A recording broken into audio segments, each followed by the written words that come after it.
we feel like we're at risk. We're pushing strollers in the street. We have people who are, handicapped and they can't walk in the grass. And they found a grant opportunity to help take the financial burden off of the taxpayers in St. Johns County. A pedestrian safety project along Shore Drive that some consider controversial is moving forward. Daryl Moody has our top story. The Shoreline Trail project, championed by late St. Johns County Commissioner Paul Waldron, is moving forward. Commissioner Roy Alemo now carrying the torch. He was the strongest advocate for accessibility for all, and I'm proud to continue his legacy by approving the Shore Drive Trail. This project is St. Johns County's commitment to safety and accessibility to residents, and I will always advocate for public safety here in our community. The 3-mile trail is somewhat controversial due to flooding concerns. To address those concerns, Commissioner Christian Whitehurst says the county has applied for a flood resiliency study. Once you complete a resiliency study grant, there are federal and state dollars that open up.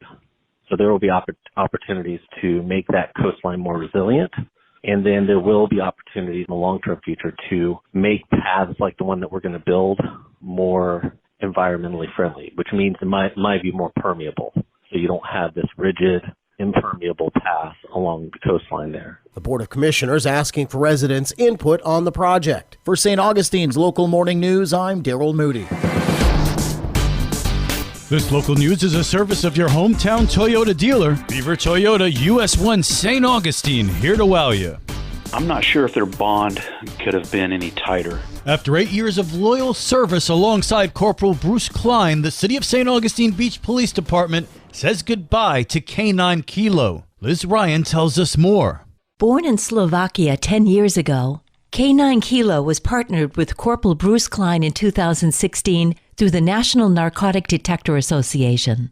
It turned out to be a perfect match. Assistant Police Chief T.G. Harrell couldn't help but notice. Although K9 Kilo is obviously a working dog, I think the bond between Kilo and Corporal Klein went much deeper than that. They were basically inseparable. Everywhere you saw Corporal Klein, there was Kilo. Kilo was not only loved, but very well accomplished. K9 Kilo's presence for pets is an unfathomable success. I can't even begin to estimate how much food and donations that we received for local animal shelters. And Assistant Chief Harrell remembers one particularly heroic moment. They responded to a call and ended up arresting a rapist. And it had not been for K9 Kilo's ability to track that rapist down, he may have gone free. He did so much more than track down criminals and drugs. He was an ambassador. Kilo was probably the most popular police officer in St. Johns County and maybe Northeast Florida. Our elderly population, all the children loved Kilo. Kilo was always willing to roll over and allow someone to scratch his belly.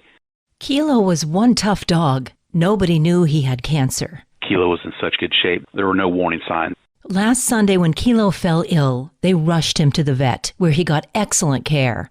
I want to praise the St. Augustine Regional Veterinary Emergency Center. They are fantastic.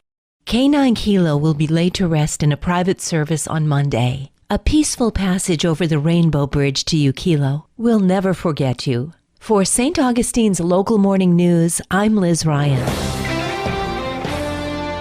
In my opinion, the benefits of this project outweigh the temporary disadvantages. Project manager Sloan Stevens referring to the temporary closure of Michler's Landing beachfront parking in St. Johns County to complete a multi-million-dollar project. St. Johns County will temporarily close public access to Michler's Landing beachfront parking and beach access in the area as it begins the $38.6 million beach restoration project, with a mobilization of large contractor equipment and dredging supplies. Project manager Steve Hammond. We're going to be bringing in about 2 million cubic yards of sand to the entire project area via a dredge. So the dredge is going to go offshore. It will suck up the sand like a vacuum cleaner off the ocean floor, connect to some pipes, and actually pump the sand onto the beach. For safety, the initial closing of the parking lot and beach access will be from Monday, March 18th to Thursday, March 28th, and again from Monday, April 1st to Friday, April 5th,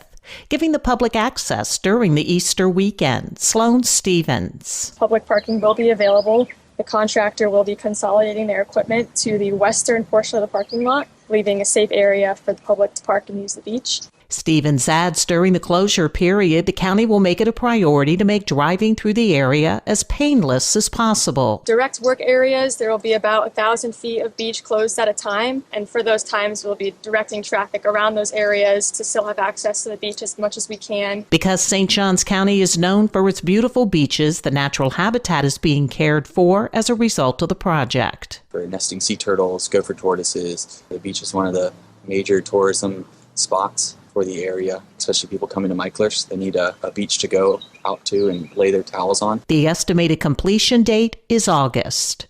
For St. Augustine's Local Morning News, I'm Karen Johnson. And now you're up to date with St. Augustine's Local Morning News. I'm Rich Carroll.